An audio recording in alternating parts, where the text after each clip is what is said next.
All right. Hello, everyone. Welcome to another episode of Data Analytics in Sports. It's been a while. It's been over a week.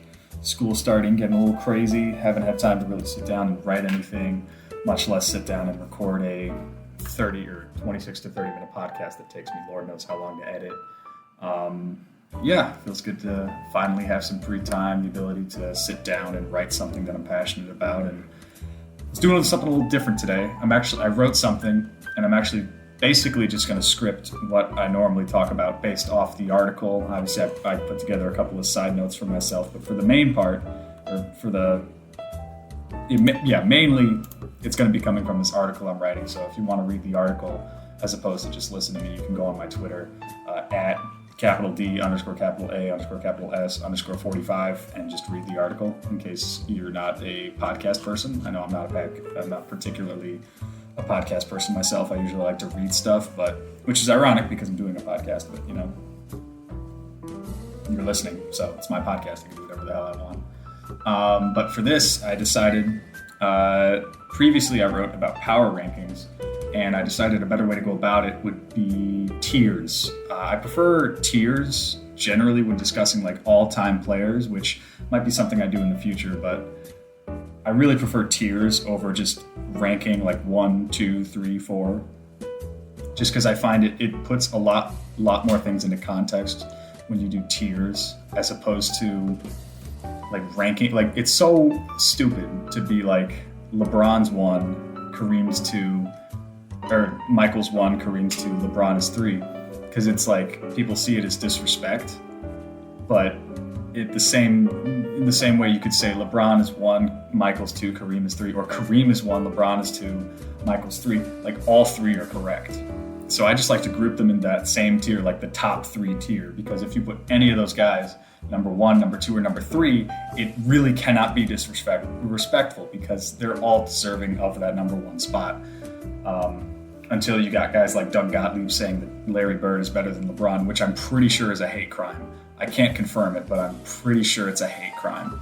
Go watch First Things First. Doug Gottlieb and I believe Chris Broussard, or maybe it was Nick Wright, one of those guys that actually knows what they're talking about, except for Chris Broussard, who apparently hates gay people. He quoted that on ESPN, so I wonder why he got fired from ESPN, is now on FS1, the inferior network. But yeah, look up Doug Gottlieb. He talks about, what's his face? What was I just talking about?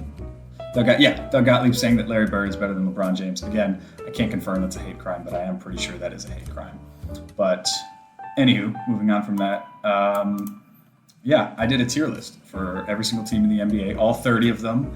If I did not include one, it's impossible because I counted them out, and I'm a math computer science major, so either I'm stupid or you're wrong, and I'm not stupid. So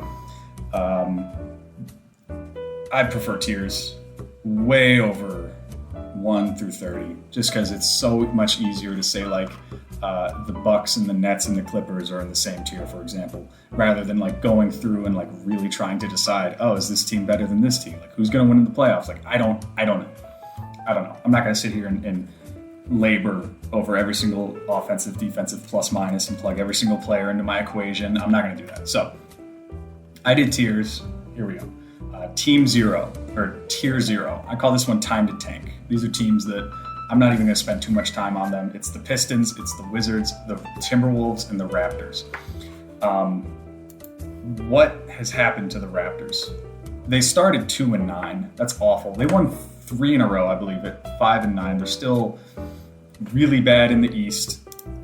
They have so much talent, but honestly, they don't really have any incentive to really try to turn it around. It wouldn't be so hard.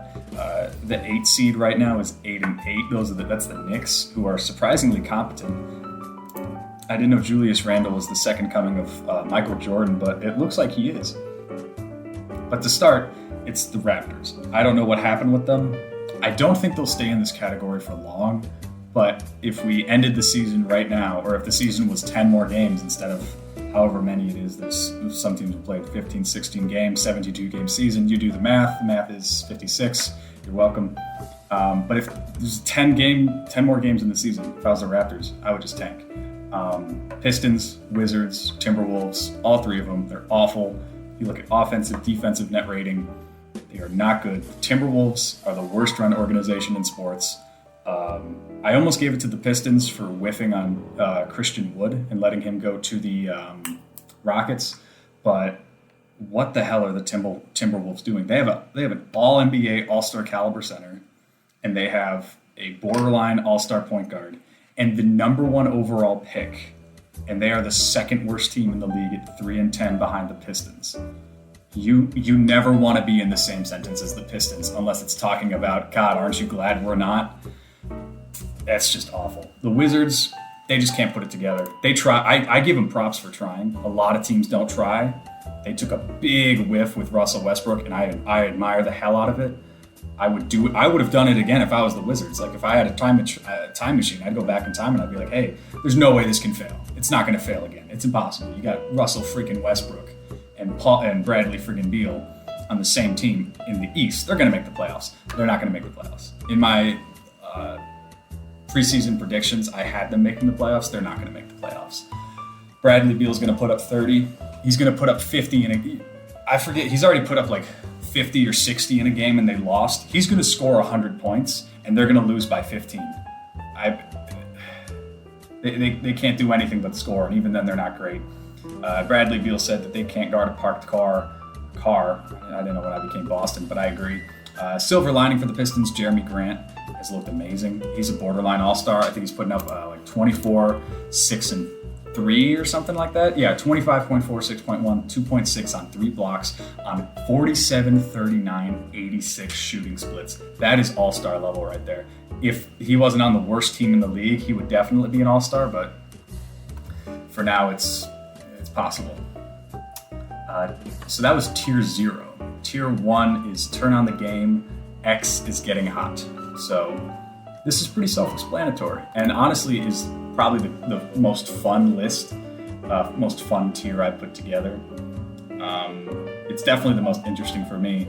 I just went through every single team, and if that team had a player where conceivably I could get a text from a friend of mine saying, turn on the game, this player is getting hot, and I would immediately turn on the game, that player or that team is now on this list. And I realize this tier list is a little wonky because that's not like indicative to how good the team is, but you'll see. Like almost every single team on a tier above this could apply to this category. Like for example, the Warriors. In my opinion, the Warriors definitely would be on this list. So would the Blazers and the Suns. But like these, I want to be positive. I don't want to be like, oh, might make the playoffs. I want to say something that would maybe get the fan bases a little more excited rather than just like, oh, they're not awful.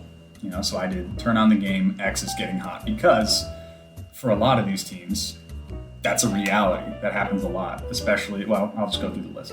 You got the Kings, the Pelicans, the Hornets, the Cavs, surprisingly, the Hawks, the Rockets, and the Bulls. Pretty self-explanatory, almost all around. Every single team, you know what player I'm talking about. For the Kings, I'm talking about De'Aaron Fox, Brandon Ingram or Zion, LaMelo Ball. Dear God, not Gordon Hayward. I am not watching a Gordon Hayward highlight reel ever again in my life.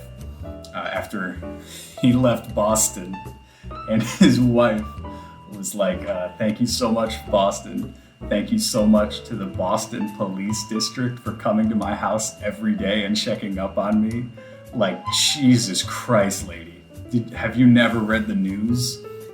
I mean, God, we're already pretty sure Gordon Hayward is like a hardcore, like incel. I mean, he already plays video games like nobody's business.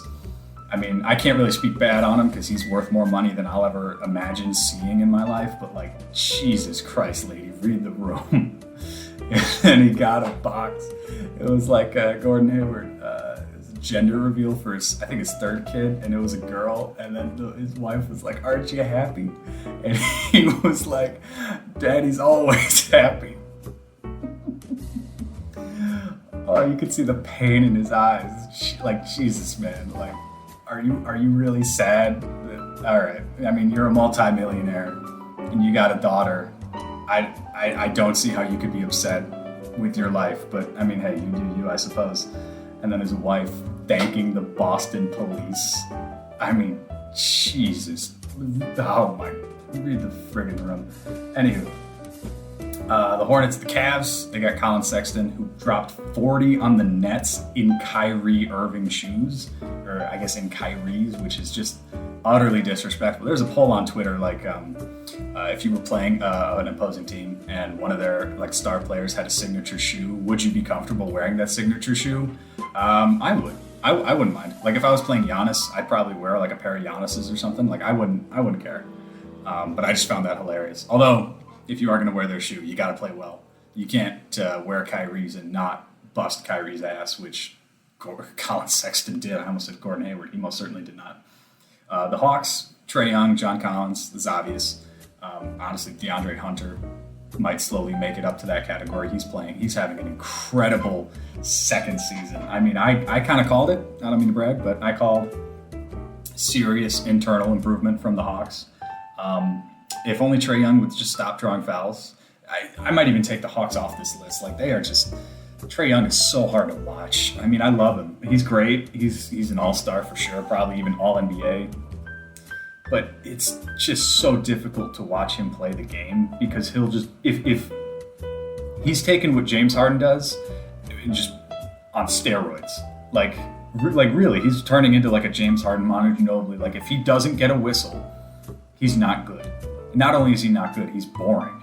Genuinely boring. Like if he's not getting a whistle, well, actually, if he is getting a whistle, he's boring. If he's not, it's kind of fun to laugh at him. The Rockets, every single player on the Rockets, John Wall, Boogie Cousins, Christian Wood, Victor Oladipo. I would watch the game in an instant if you told me that John Wall had 30 heading into the half or heading into the fourth quarter. I'm like, oh, I gotta watch this game. The Bulls, Zach LaVine All-Star, possibly even All-NBA at this rate. I think he's third in the league in scoring, averaging like 30. Bulls are on they're on a 2-game win streak heading into today against the Hornets. Today is Friday, right? Yeah, 22nd Friday. I mean, they're playing insane, or at least Zach LaVine is. Patrick Williams is a promising rookie. Lauri Markkanen finally is looking like himself. Still only giving you like 18 and 9, but I mean, that's how many 7-footers that play power forward do you know that gives you 18 and 9? It's just a short list. Now, if they just make the playoffs, I'd be very, very happy. Moving on, Team 2. These are old and soon-to-be new stalwarts. So, for those of you that don't know the definition of stalwart, look it up. I'm not going to explain it. For this one, we got the Thunder, the Spurs, the Grizzlies, almost in the previous tier, the Magic, the Heat, and the Knicks somehow. So these are teams that I don't really think are going to get past the first round. Although I would be shocked if any of these teams don't make the playoffs, except for the Spurs. I kind of predict the Spurs might fall out.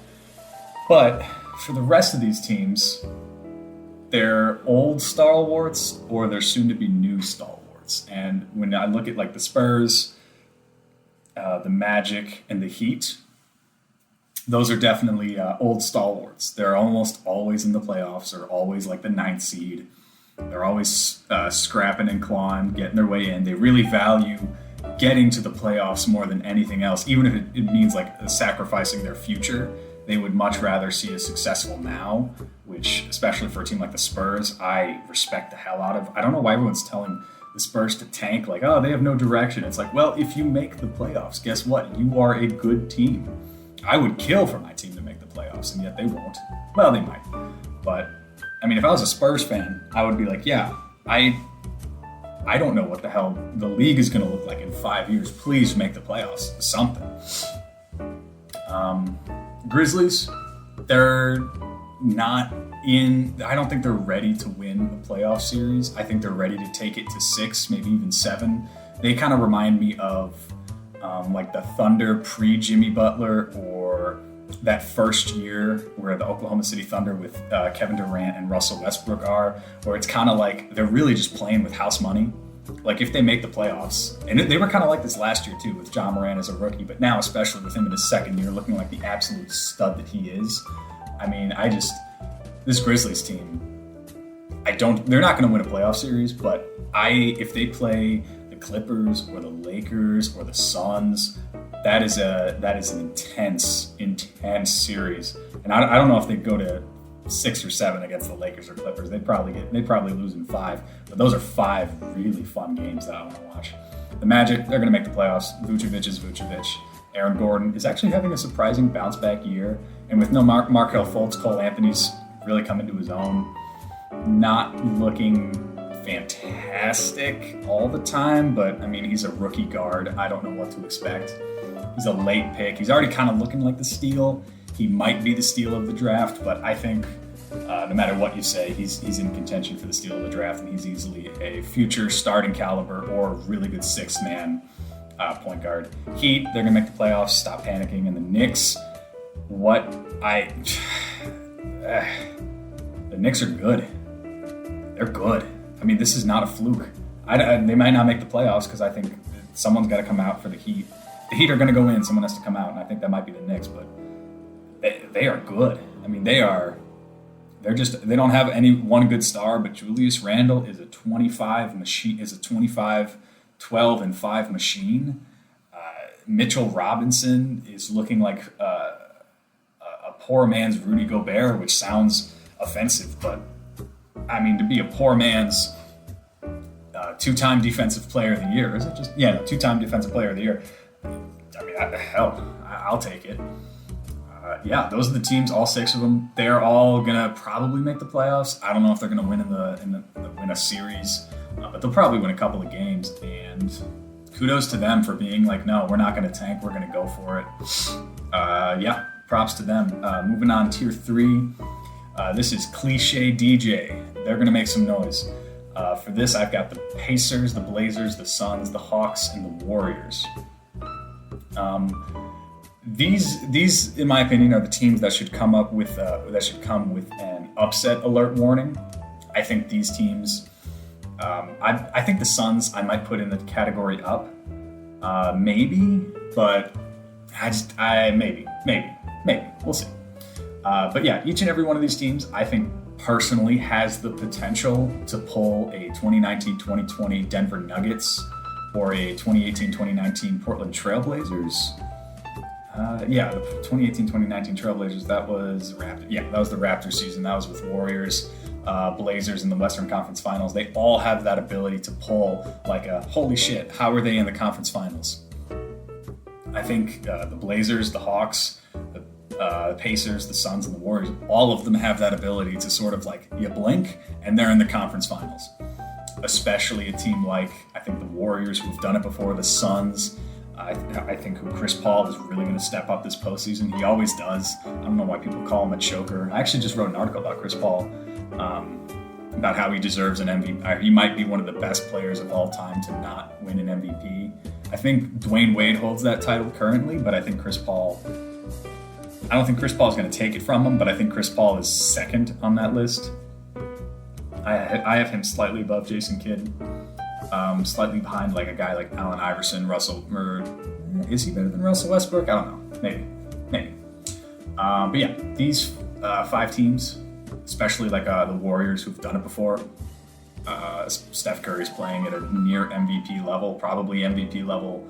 If Kelly Oubre keeps not being awful like he's done as of late, all 5 of these teams. Hawks have been a little disappointing recently. Wait, did I put the Hawks twice? I did. Oh crap, I did. I put the Hawks twice. I have them in both the Turn on the Game, X is Getting Hot, and Cliche DJ. They're gonna make some noise. I gotta put them in Cliche DJ. They're gonna make some noise. So what team am I missing then? Ooh, fun game. Okay, let me see. We've got 1, 2, 3, 4, 5, 6, 7, 8, 9, 10, 11, 12, 13, 14, 15, 16, 17, 18, 19, 20, 21, 22, 23, 24, 25, 26, 27, 28, 29. Ooh, I've only got 29 teams. Okay, let's see. What team am I missing? Is it a Western Conference team? Did I forget the Nuggets? No, I didn't forget the Nuggets. Ooh, I forgot the Mavericks. Oh, okay. Well, I know where I'm putting the Mavericks, so that's not a problem. That's an easy one. All right. Whoops. That happens to the best of us. But yeah, that's my Cliche DJ. They're going to make some noise. I have the Hawks right there. They See, that's how weird the Hawks are. I don't know if they're tier 1, turn on the game X is getting hot, where I don't have them making the playoffs, or if they're cliche DJ, they're going to make some noise with like the Suns and the Blazers and the Pacers and the Warriors, where I think they could be conference finalists. I don't know. I'm going to put them in the conference finalists just because I think eventually they're going to start figuring things out. Although John Collins needs a contract and they don't want to pay him. I don't know what they're going to do. Either way, that's going to be interesting. But moving on to tier 4, these are my one piece. This is my one piece away tier. This tier is simple: one good trade, and these teams could be the title favorites. I have the Celtics, the Jazz, the Nuggets, the Sixers, and the Mavericks. I forgot the Mavericks initially, but I just threw them in here because I think that's where they belong. This is pretty simple. The Celtics, they need a big. The Jazz need someone other than Donovan Mitchell who can score. The Nuggets need one more 3-and-D guy, or for MPJ, Michael Porter Jr., to get his shit together. And the Sixers need Ben Simmons to start playing like Ben Simmons. And the Mavs need Kristaps Porzingis to keep playing like Kristaps Porzingis. And they kind of also need Luka Doncic to start shooting the 3-ball better than I can. Because right now he's shooting it roughly as good as I can in a YMCA church league. It's a little hard to watch, but regardless, these 5 teams, I think they're one good trade, or like I said, with a team like the Nuggets, one good addition or one good improvement, and they could be title favorites. Maybe not title favorites, but they could definitely move up into the next tier, which is contenders. For this one, I have the Bucks, the Nets, and the Clippers. These teams can win it all. Plain and simple, they can win it all. Kawhi and PG are playing like Kawhi and PG. Giannis is sneakily putting up another MVP caliber season. We don't talk enough about Giannis. He signed that Supermax. If he never wins a title, which I don't think will be the case, but if he never wins a title, I mean, everyone was telling him, go to the Heat. Everyone, go to the Raptors. Don't stay with the Bucks. Don't take that Supermax. You're going to hinder your team. You're never going to win. The team clearly isn't good enough around you. And what do? They trade for Drew Holiday. He signs the Supermax, and they're still the Bucks. I mean, kudos to, like, if he, I really hope, originally I thought Giannis could have like a Kobe Bryant, Shaq, maybe even like a Hakeem, Larry Bird, Magic Johnson kind of career, maybe even like a Tim Duncan. He's going to have a career more like Dirk Nowitzki, in my opinion. I think he'll have the accolade. Like Dirk's got a regular season MVP. Giannis has 2, including a Defensive Player of the Year. So I think he could crack like that top 12, top 13 tier. Like it's possible he could like jump over Oscar Robertson, but be right behind a guy like Shaq or Hakeem. But I mean, if he wins one ring with the Bucks, I mean, that will be huge. I mean, he'll have stayed there. There was doubt that he would leave. There was serious doubt. And again, he might still ask for a trade, but there was serious doubt that he was going to go to the Heat. The Warriors even was on the table. The Raptors for sure. There was a lot of talk around the league that Giannis is going to leave.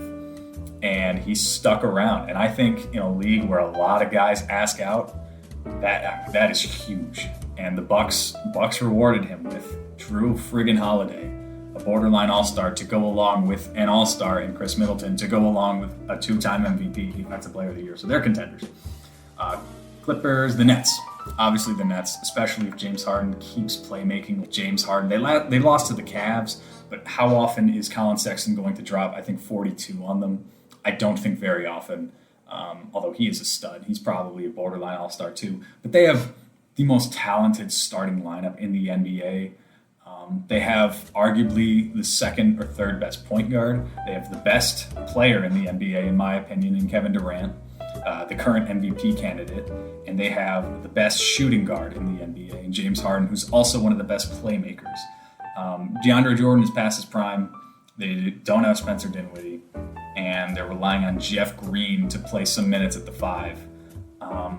They need another backup big, in my opinion. Not even like a backup big, but someone who's a better small ball 5 than Jeff Green. Although I like Jeff Green, he's not he's not going to cut it for them if they're going to win a title at small ball 5.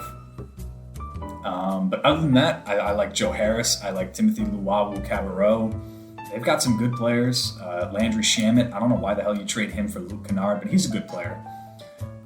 They've got very little to no depth, but when you have this overwhelming talent, and in the playoffs where it really the lineups go from like a 11 to 14 man rotation to a 9 to 10, sometimes even 8 man rotation. There's really no point. Sometimes even like a 7 to 6 or 7 man rotation. You really don't need 15 guys in the playoffs, but it does help in the regular season, and it does allow for your stars to be more rested. So we'll see what it comes down to. We'll see how they look 20 games from now. They might be exhausted, and they might have to go into the playoffs as like the 6th seed and never have home court advantage, just because they don't win a lot of regular season games as they prepare for the playoffs. We'll see. Tier 6, it's just not fair. This is the last tier. It's the Lakers. LeBron is playing a career low in minutes at 32.6, and he's still putting up LeBron numbers 26, 8, and 8. Against the Bucks, it was embarrassing what LeBron did to the Bucks. I mean, that was just disgusting. He had no business making the Bucks look like that. Anthony Davis is the best two-way player in the game right now.